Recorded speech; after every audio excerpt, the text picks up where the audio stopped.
Welcome back to another episode of Rock Boys Football. Coach Prime and the Colorado Buffaloes continuing to stay active in the transfer portal, bringing over Coach Prime's son, Shilo Sanders from Jackson State, formerly from South Carolina. If you have any question about the different level of culture, physicality, and overall athleticism of this Colorado Buffaloes team that you're going to see in 2023, Shilo Sanders certainly going and doing his part to answer some of those questions. If you guys see his highlights, he's really a walking highlight reel. This dude is as physical as it gets from that safety position. And you talk about the physicality and the change of culture that Coach Prime is trying to bring to Boulder. Shilo Sanders, in my opinion, really does represent that. Now, before we get into it again, just want to say thank you to you guys. If you guys are a friend of the channel, you know we've been talking a lot of Colorado football. It's by far the most intriguing story we see heading into the 2023 season. Complete overhaul of this program, not only from a roster standpoint, from just a culture standpoint as well. And again, Shilo Sanders certainly represents that. So if you do enjoy the content, consider subscribing to the channel. Let's talk a little bit about Shilo Sanders.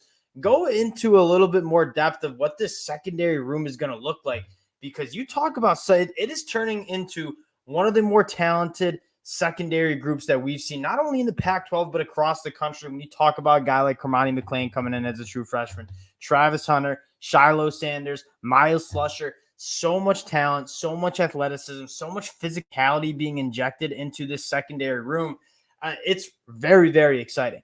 I want to talk a little Shilo Sanders first before we start talking a little bit more about what Colorado is doing in the secondary room.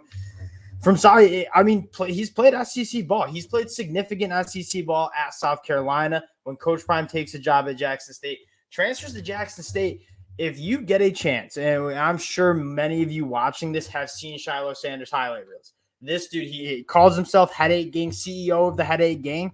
He's an old school safety. I mean, this dude is as physical as it gets from the middle of the field. He's very good at walking into the box and getting behind the line of scrimmage. He's a playmaker. You can almost tell that he's Coach Prime's son because he has a nose for the football, 5 interceptions in the last 2 years at Jackson State.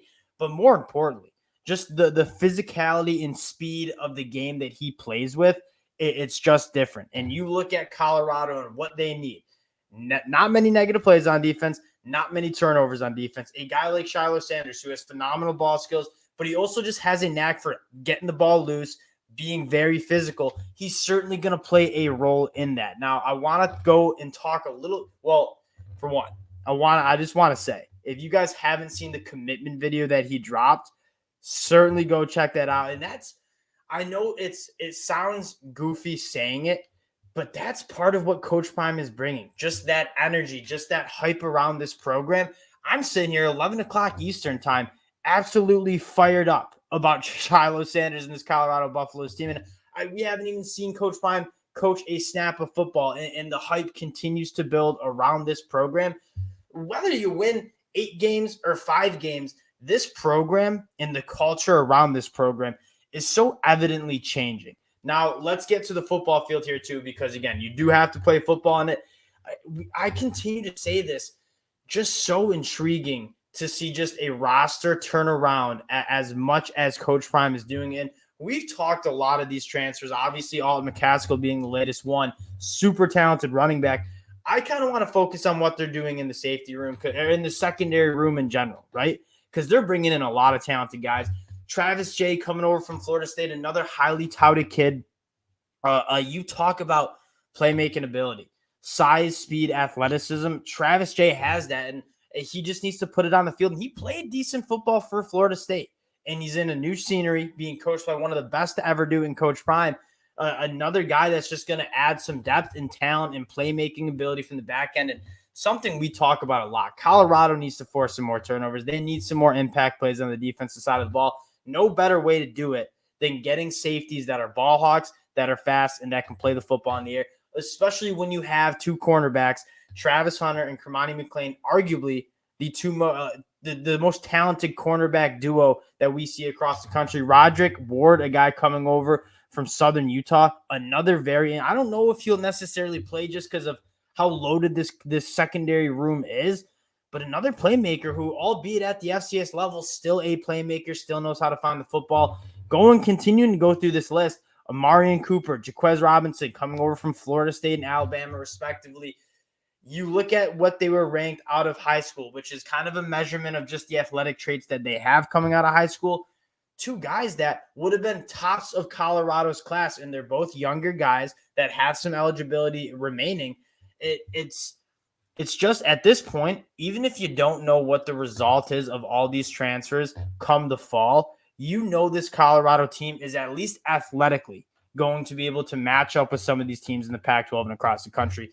Because you look at the last couple of years for Colorado, you could have Kirby Smart coaching that defense. They just did not have the personnel to match up with teams like USC, to match up like teams like Oregon, Washington, Utah, some of those top Pac-12 teams.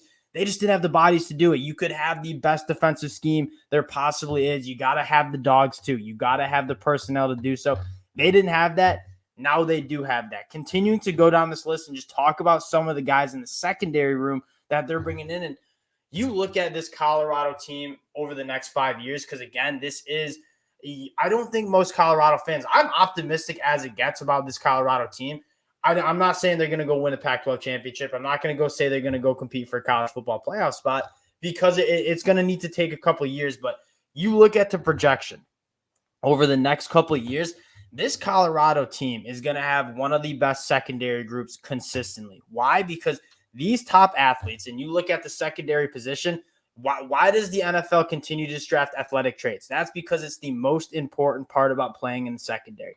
You got to have the length. You got to have the size and athleticism. If you are not faster than the wide receiver you're trying to cover, if you're not bigger than the wide receiver you're trying to cover, it's going to be tough sledding. And so Coach Prime is going to be able to bring the athleticism. And now you got to coach these guys up. This secondary room for the next 5 years in Boulder is going to be absolutely phenomenal. Vito Tisdale, another guy coming from the SEC, a caliber of athlete that Colorado isn't really used to having on their team. I don't even know if he's going to start.